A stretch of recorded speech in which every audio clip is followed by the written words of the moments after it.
vais vous donner un exemple qui est très concret. Vous savez que souvent, là, on est à Wal Muharram, on change d'année, et souvent, c'est l'époque où on va calculer la zakat. Parce que la zakat est quelque chose qui se calcule sur un an.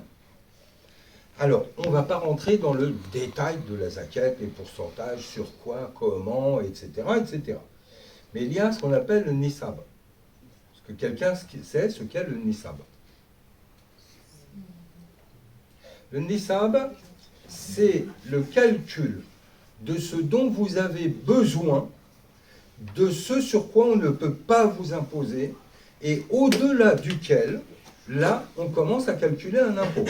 Or, ce nisab, il doit représenter ce qui va couvrir vos besoins sur un an. Et c'est ce qui est au-delà de vos besoins, parce que sur nos besoins vivriers, l'islam ne met pas d'impôt. Il met l'impôt sur le surplus et ce que vous n'avez pas eu besoin et pas utilisé. Ok.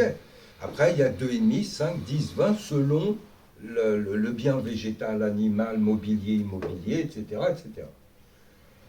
Ils sont restés branchés sur un calcul hors argent qui date de 1500 ans. Et aujourd'hui, on détermine le nisab, donc, entre 4700 et 5900, même là-dessus. Pour 85 termes d'or, ils ne sont toujours pas d'accord pour savoir combien que ça fait en euros. Bon. Mais disons, allez, ça fait 5000 et quelques euros. Vous voyez où il est le problème, là, dans ce que je dis, ou pas? Avec 5000 euros dans l'année. Dans l'année, ouais, c'est cool. Hein. Oh. Vous connaissez quelqu'un aujourd'hui qui fait tourner une maison avec 5000 et quelques euros à l'année? C'est impossible. Donc le savant qui nous déclare ce nisab à 5000 et quelques, il vit où? Il vit où?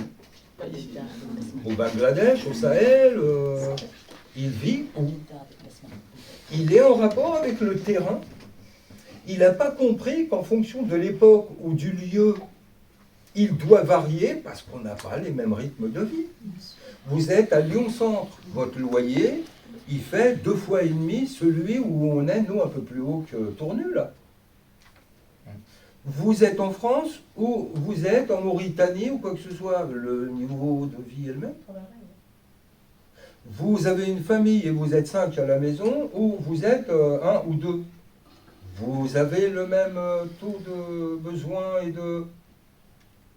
C'est débile au possible. Puis entre les différentes taxes, tu prends la TVA, l'impôt sur le revenu, l'impôt, tous les impôts en fait, Ah, que mais tu ça, cumules, tu l'as déjà payé. ta zakat, tu l'as payé 40 fois. Tu l'as payé 43. Faut-il payer une zakat aujourd'hui, sachant que l'État nous prend minimum 40 à 50%, je dis bien minimum.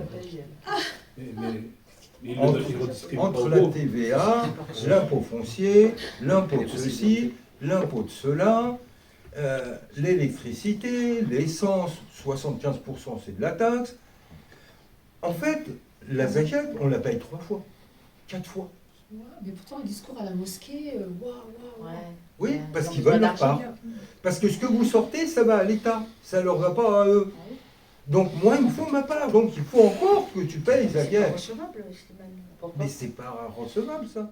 اللهم صل على محمد